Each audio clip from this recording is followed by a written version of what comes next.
Terima kasih sudah klik video ini. Jangan lupa tekan tombol subscribe, like, dan share. Thank you.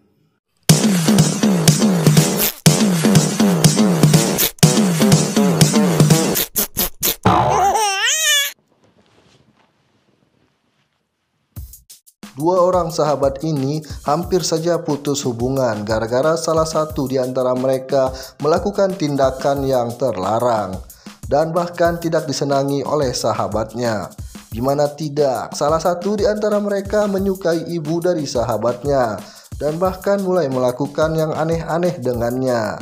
Film pendek dengan judul Eva Porado yang dirilis pada tahun 2017 yang lalu ini akan menceritakan kisah mereka berdua adalah sahabat yang hampir tak terpisahkan. Tito dan Rafael sering main ke rumah Tito yang lebih bebas dan lebih asik. Setiap mereka ketemuan di sana joget-joget nggak jelas seperti kebanyakan anak muda lainnya. Saking asiknya membuat Rafael jadi kecapean dan ingin buang air di toilet rumah Tito yang lumayan besar. Jadi agak bingung cari di mana kamar mandinya. Hingga akhirnya Rafael membuka salah satu pintu yang terdengar ada suara air. Namun saat ia membukanya, dia melihat mamanya Tito lagi asik berendam sambil bernyanyi. Untungnya kala itu dia tidak membuka lebar pintunya.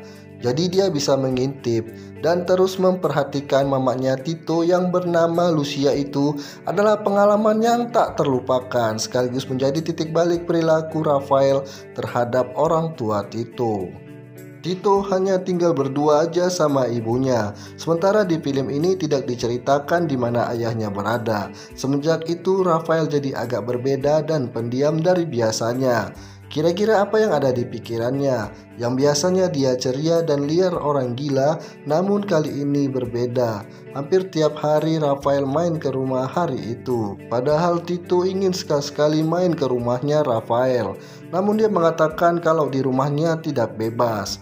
Tito yang kala itu masih pengen tidur akhirnya mengizinkan Rafael datang ke rumah. Di sana Rafael memang tidak bisa melupakan apa yang terjadi kemarin. Bayang-bayang Lucia masih terus menghantuinya dan bahkan Rafael ingin sekali begituan sama Lucia. Apakah Rafael sedang jatuh cinta atau hanya sebatas ingin merasakan aja? Dia terus berimajinasi sampai kemana-mana. Keesokan paginya Rafael masih di rumah Tito. Mendengar dan melihat Tito dan ibunya lagi berdebat akibat barang-barang lamanya mau dibuang oleh ibunya. Terlihat kesal dan bahkan melontarkan kata-kata pedas pada ibunya sendiri. Tentu aja itu bukan pemandangan yang bagus saat itu. Kembali ke kamar, Rafael mengatakan kalau dia ingin ke ruang tamu mau bersantai sejenak. Tapi dia malah menemui Lucia. Mungkin dia ingin menenangkannya supaya tidak kepikiran atas kejadian tadi. Saat itu Lucia sedang mengawasi barang-barangnya yang udah lama.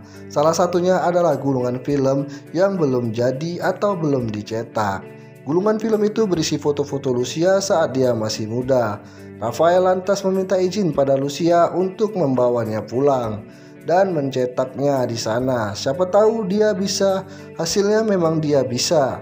Foto-foto Lucia saat masih muda terlihat, tapi Rafael malah menggunakan foto-foto itu untuk bahan coli. Keesokan harinya Rafael kembali ke rumah Tito dan langsung menemui Lucia. Dan kebetulannya lagi kala itu Tito tidak ada di rumah. Memperlihatkan hasil foto-foto yang sudah ia cetak, Lucia sungguh berterima kasih karena fotonya saat zaman dulu telah kembali. Tapi di sini Rafael sepertinya siap bertindak, mumpung tidak ada Tito di rumah. Beberapa saat kemudian Tito yang baru saja pulang mencoba manggil-manggil ibunya. Tapi sayangnya dia melihat sesuatu yang membuatnya menjadi terkejut. Sahabatnya sedang happy-happy sama ibunya di taman. Tito yang kesal lantas menjegat Rafael di perjalanan pulang.